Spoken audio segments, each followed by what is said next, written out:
Marcus Aurelius ruled Rome. He had power over armies, senators, and entire nations. But he couldn't control his own family. His son was cruel, his advisors betrayed him, his closest circle leaked his secrets. So what did the most powerful man in the ancient world do about the toxic people surrounding him? He didn't cut them off. He didn't build walls. He did something smarter. Okay, that hook gave me chills. Because I think we've all been there, right? Not ruling Rome, obviously, but dealing with someone at work who undermines you or a family member who drains your energy every single time you interact. It's one of the most requested topics we get. People want to know, how do I protect myself without becoming, well, cold, without shutting down emotionally? Right, because the typical advice is either set boundaries, which can feel harsh, or just accept them, which feels like doormat territory. The Stoics actually had a completely different framework, and it starts with something Marcus Aurelius wrote in his private journal that nobody was supposed to read. His meditations! I love that we're literally reading his therapy journal from like 180 AD. Book 2. He writes this: "When you wake in the morning, tell yourself, today I will encounter busybodies, ingrates, the arrogant, the deceitful, the envious, the unsocial." But here's the critical next line. Wait, that sounds so pessimistic though. That's what everyone thinks. But listen to what he says next. He says all these people act this way because they don't know good from evil. They're not evil, they're ignorant. And he writes, "I cannot be harmed by them because no one can implicate me in ugliness." Oh, wow. So he's not saying they can't hurt me because I'm tough. He's saying they can't make me become ugly in response. Exactly. The Stoic approach isn't about building walls. It's about maintaining your own character regardless of theirs. Okay, but Marcus, real talk for a second. I had a coworker last year who would take credit for my ideas in meetings, like consistently, and I felt this rage building up. How is "they're just ignorant" supposed to help when someone's actively sabotaging you? I'm really glad you brought up a specific example, because this is where most people misunderstand Stoicism. The Stoics weren't passive.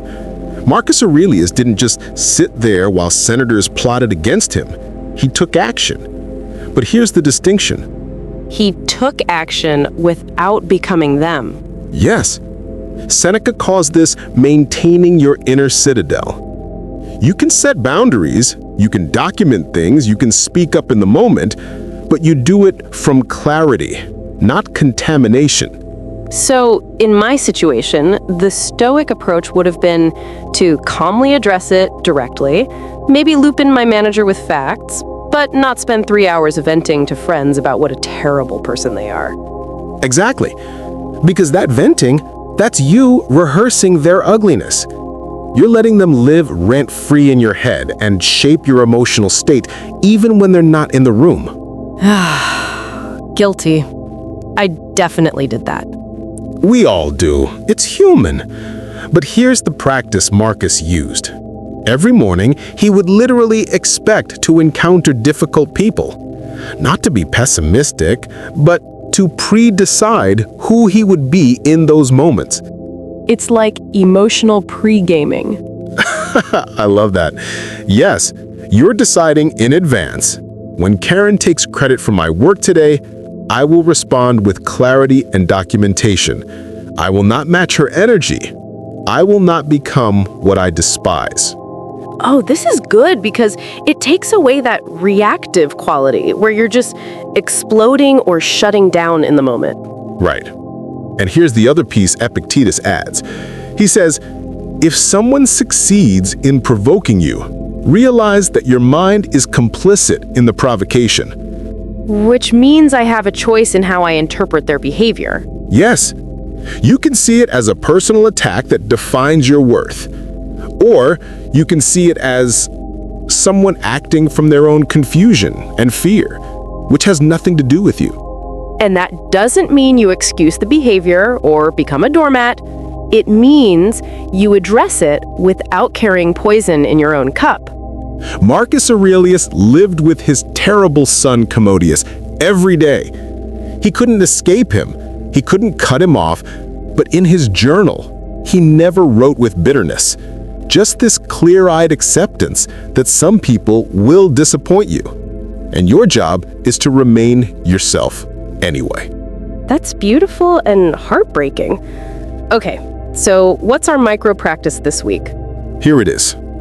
Every morning for the next 7 days, name one difficult person you might encounter. Then complete this sentence. When they blank, I will respond by blank, and I will maintain blank in myself. So, when my mother criticizes my parenting, I will respond by thanking her for her concern and changing the subject, and I will maintain my confidence in myself. Perfect. Write it down. Make the decision before the moment.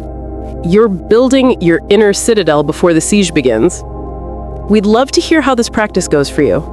New episodes drop every Tuesday and Friday. Until next time, stay rooted. Stay resilient.